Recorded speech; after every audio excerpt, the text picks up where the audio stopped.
So, how does an entire region just get rewired? Today, we're exploring how the insatiable demand for labor in the Americas didn't just create a new trade route, it violently reshaped the societies of Senegambia in West Africa. And in doing so, it actually laid the economic foundations for European empires. It's a huge story. Okay, let's dive right in. We're starting here, in a region called Senegambia. You can see it stretching from the Senegal River down to the Gambia River. For centuries, its destiny was tied to the African continent itself. But starting in the 1500s, its focus got brutally pulled outward, toward the Atlantic, by a new and incredibly powerful force. To really get our heads around this transformation, we're going to walk through 5 key stages. First, we'll look at what Senegambia was like before all this happened. Then we'll see the Portuguese arrive and how a small trickle of trade became an absolute flood.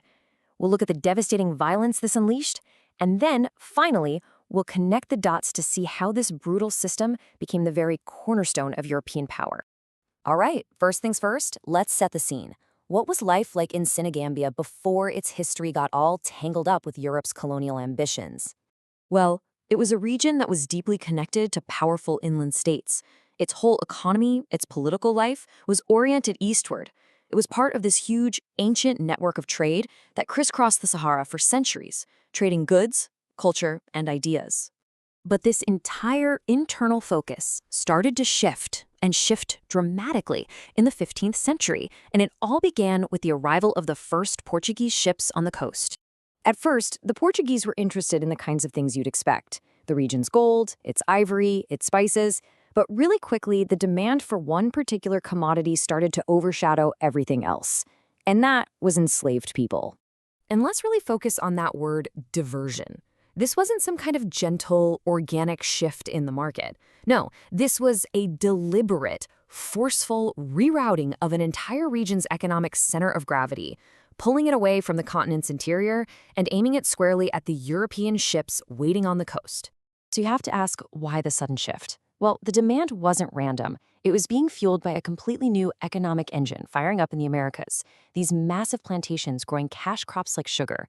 And a system like that, it required a huge, constant, and unbelievably brutal supply of labor. That's what forged this devastating new link between West Africa and the New World.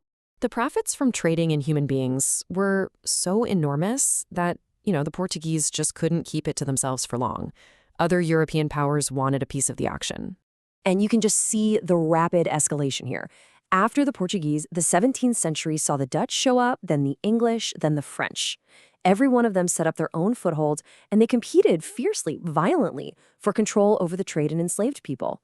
This was basically a scramble for Africa that started centuries before the one we usually learn about in history class. To manage all this, the Europeans built these things called entrepôts. And these weren't just simple markets. No, these were heavily fortified military and commercial outposts.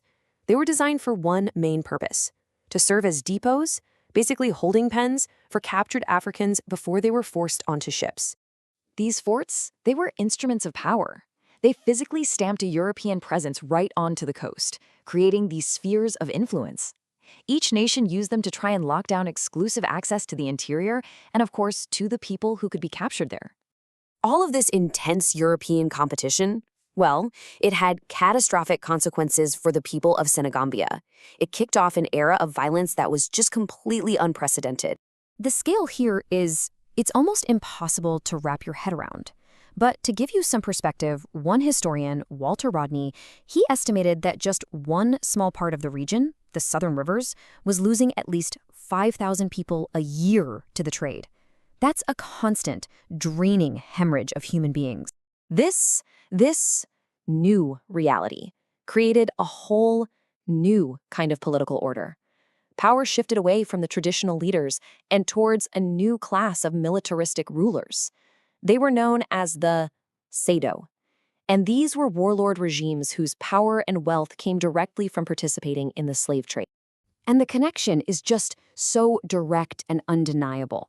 The source is explicit. The Atlantic slave trade led to this era of violence. It didn't just take advantage of an existing problem. It created an entirely new state of constant warfare and predation. So what did that actually look like for people living there? Well, it meant the rise of specialists in large-scale slave hunting. Think about that. It meant the complete shattering of older political unions, like the Great Jollof Confederacy. It meant constant warfare between states, not for land, but for captives. It was a profound crisis that just tore the very fabric of society apart. Which brings us to our final and maybe most crucial point. What was the end result of all the suffering, all this disruption for the European powers that started it all? This quote really says it all. The slave trade wasn't just a part of Europe's colonial economy. It was its cornerstone. The entire economic system of mercantilism, the system that built the great European empires, rested on this foundation.